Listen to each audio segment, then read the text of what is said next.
I'm going to go here to the first slide, and this is probably the most important slide of the presentation. So I have bad news to start with, unfortunately, which is the way things are going now.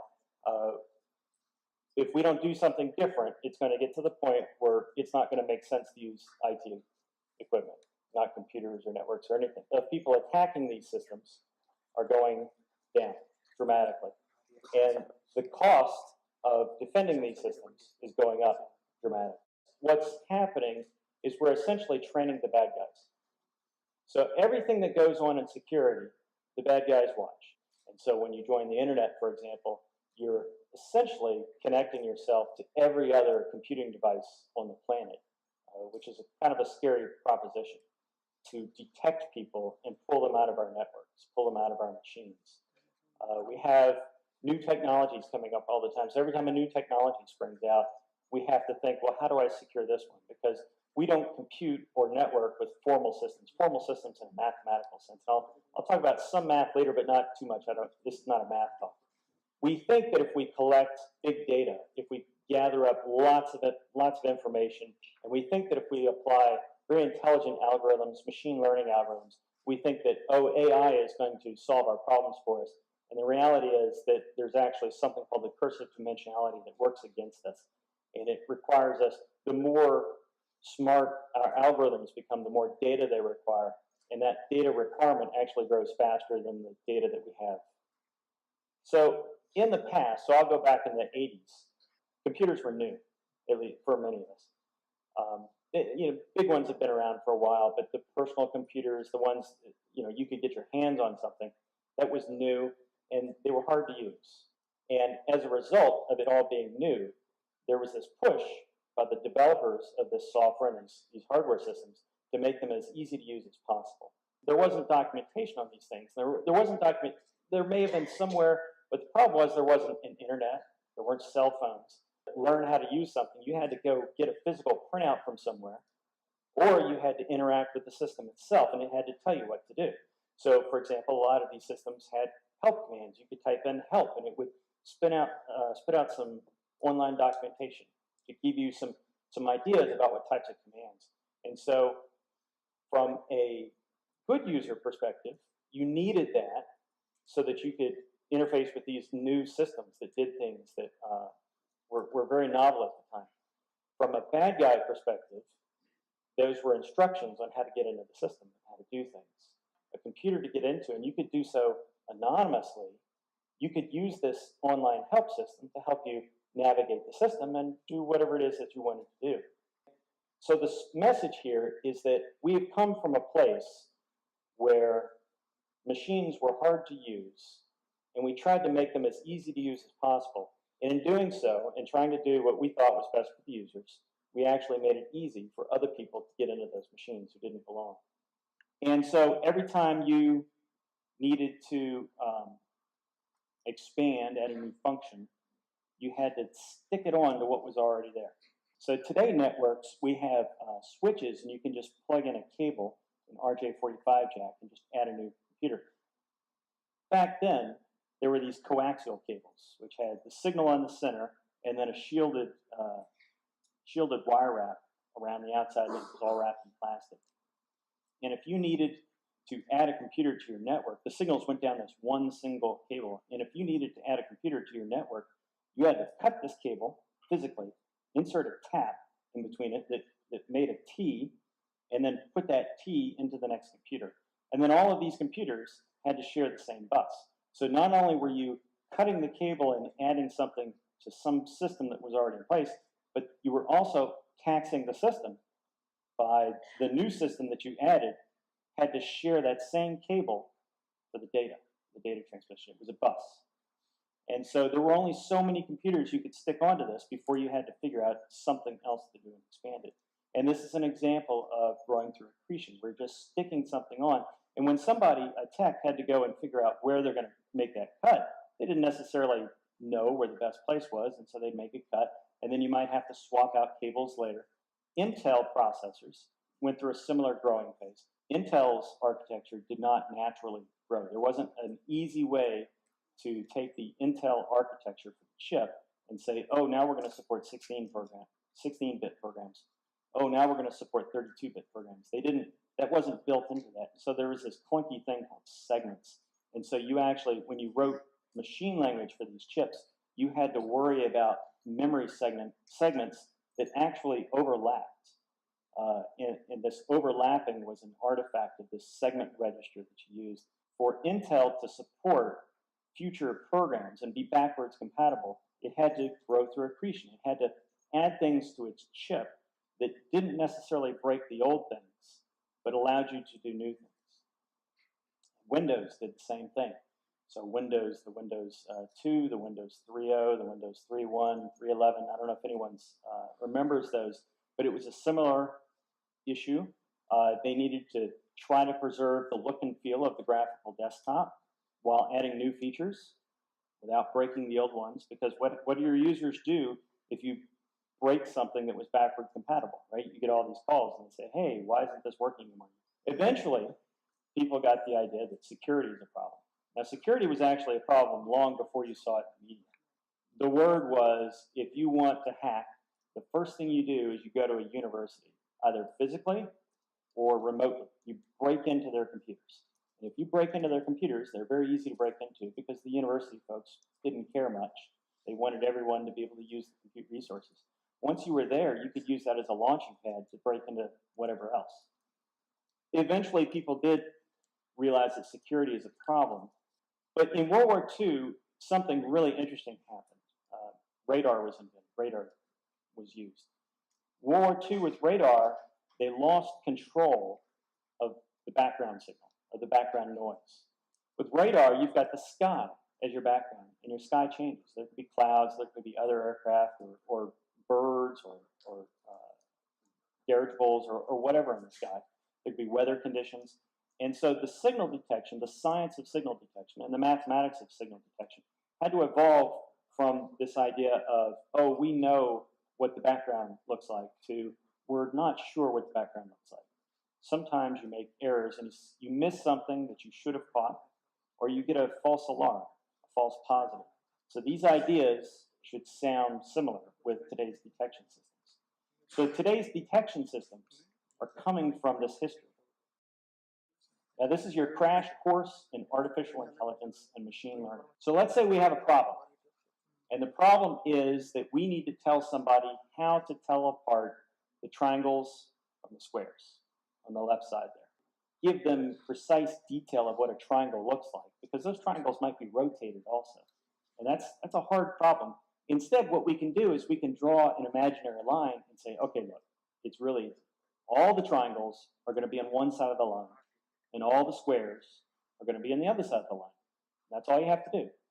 When you see a triangle or a square, just tell me which side of the line it's on, and I can tell you if it's a triangle or a square. This is bifurcating a vector space. So we have a space, in this case it's a two-dimensional space, and we divided that space in half. So some things are on one side, or two parts, not necessarily half, but two parts. Some things are on one side of a line, and other things are on the other side. Now that's great for that example. For this example, the problem is, where do you draw your line? And there is no line on a 2D surface like that you can draw that will separate the triangles from the squares. You can't do it with one straight line. There is a way to do it, though, if you add an extra dimension. So imagine if the squares were lifted up out of the screen and are floating here.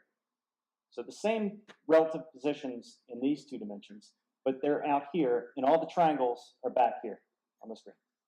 Imagine that. And then what we can do is we can draw a line or a plane and divide it and say, well, now we can cut it in half.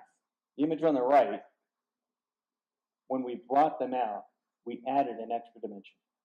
If we have more shapes in here, and they're arranged in more complex ways, then we're going to need more than 3 dimensions. We might need 4 dimensions or 5 dimensions. That's not something we can visualize here. But we can model it mathematically, these high-dimensional vector spaces. But the question of where to draw our line or our plane in however dimensions we have becomes complicated by the fact that if we don't have enough shapes in our data set here, then we're not necessarily going to have just one line that we can draw. There might be different lines that we could draw. But if you talk about a high dimensional space, there's an awful lot of wiggle room. And this is where something called the cursive dimensionality becomes a big problem, because you can't put enough shapes in there to be able to have only a single line or a single plane that's going to divide these shapes into two different places. And this is the heart of the problem with signal detection, is how do you get a machine to automatically figure out where the line should be drawn? You have to train a machine, or the machine's got to train itself, but if you don't have sufficient data, there's not going to be an answer to the problem. And that's really the crux of the problem with machine learning, with AI, with signal detection, and classification in general.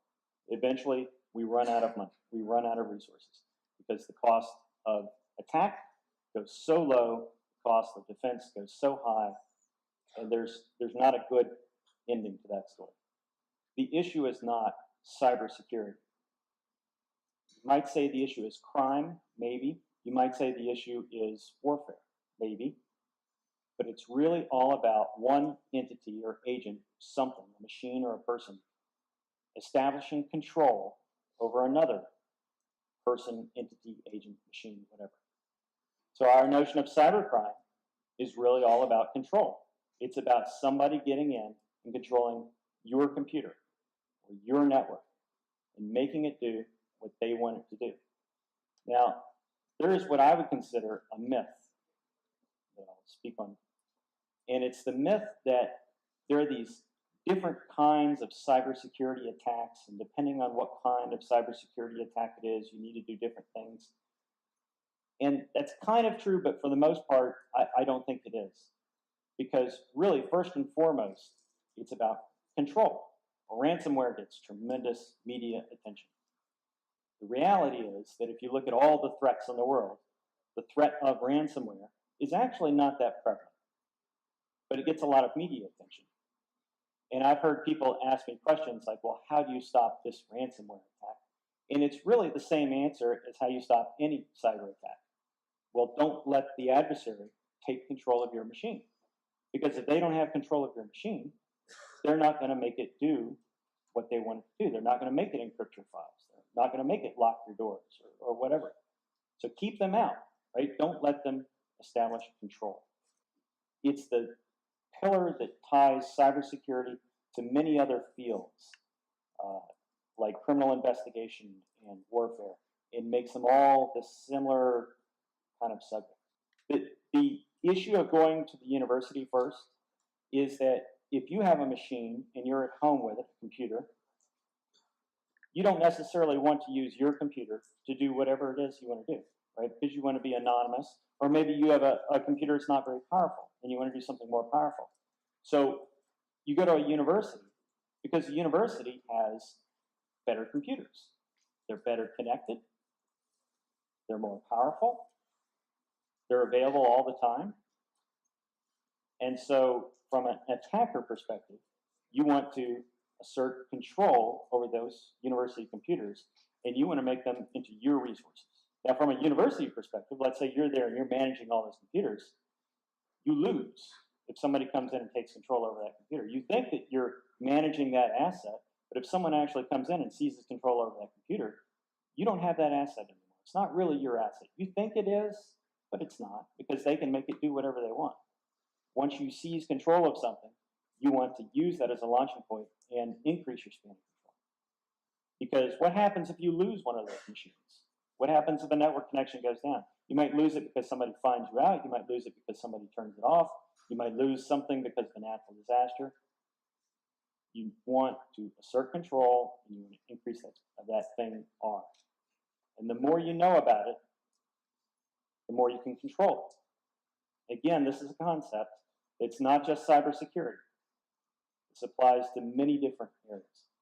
Before, this idea of how do we tell if something is abnormal, how do we detect something, they have to do the same thing. They have to go out there and they have to take observations in the network or the machine, and they have to say, well, let me try to figure out what this is. Is this a path from A to B or not? And it's a curve that shows the trade-off between precision and recall. And these terms have different labels and different fields. But precision and recall. So what's recall? Recall is if I'm looking for something, can I find all the things I'm looking for? Right? If I'm doing radar and I'm looking for planes, can I find all the planes? Or maybe I can only find 80% of the planes in the sky using my radar system, in which case my recall is 0.8. Precision is when I come back and I say, hey, here's a plane. Is it really a plane or not? Is it a false positive? Right? Is it one of these false alarms? So if my precision is 0.8 or 80%, that means 80% of the time when I tell you it's a plane, it's really a plane. But 20% of the time, it's not really a plane. It's just a false alarm. You can never know, you can never have a general purpose program that knows for sure whether another program is going to run and then eventually halt or terminate. You can never tell that. And so the funny thing about natural language is that nobody speaks the same. These differences are moving these shapes around in this high-dimensional space. If you train something so that, hey, I can always detect when somebody is talking about a terrorist attack. Cybersecurity is a zero-sum game. Think about playing a game, like a game of Go. I don't know how many people are familiar with Go. There are these stones you put on a grid. Or checkers is another, or chess. So there's a space, and you put your piece on that space. If you've got your space, your piece on that space, you control it. And if you look at all the assets in your organization, somebody controls it. It's you or somebody else. Shadow IT is an example of somebody in your organization controlling that resource, while the proper IT staff does not. Okay? It's not necessarily malicious, but it's this notion that you don't have control, somebody else has. Because if your life is on the line, you don't want a fair fight. You want to use any method you can to get the adversary to do things that will make them lose. And you should think the same way when you're on your assets, controlling your assets, that you should not be taking a passive role over that server. So we think that because we can use GPUs, we can use faster CPUs, we can use clusters, that we're better at detection, we're better at security, we're whatever. The problem is that the adversary has the exact same advantage. They can do these exact same things and turn them against us. So all of these things that we think are going to help us with defense are the exact same tools that are going to help the attacker. So what's good security? You want to control the assets. You want to influence the adversary. And the way, in my opinion, to do this is to change the odds. So strong encryption works not because it's great at detecting people breaking the encryption. It works because it takes a lot of work, a lot of effort, a lot of analysis to figure out what the key was for that. You don't want the fair fight. You want to do something to change the odds, change the probability, whether it's camouflage, whether it's decoys, whether it's anything you can do, whether it's cutting off logistics and supply lines, disincentivizing certain actions on the battlefield, anything that you can do to influence the adversary's behavior, to make them do things that reduce the probability that they can take control over the asset that you're trying to maintain control over. Good security is not about taking something that you already do and doing it better, but it's changing the way that you look at the problem and saying, well, we're going to make it harder, just naturally harder, not easier, like way back at the beginning where we said we're going to make it easier for the machines, people to access machines. We're actually going to make it harder. I said I want something that's going to influence what the adversary does. I don't want to detect them. I want something that's going to automatically launch countermeasures, and I want something that's really easy to maintain. Because what I did is I went out and I looked for open source tools. That's the first thing I did. I said I want something that's going to basically stand up like an armada of things for me, and be easy to use. And I wanted situational awareness. I wanted immediate situational awareness. I didn't want something that's going to go through and crunch numbers for an hour before it tells me what's going on. I wanted to immediately see what's in the network, and I didn't want to have to instrument anything to do that. I wanted it to change the adversary behavior. I mean, that was the big thing that I wanted. I wanted a tool that would, on my behalf, do things that change the odds of this game of control.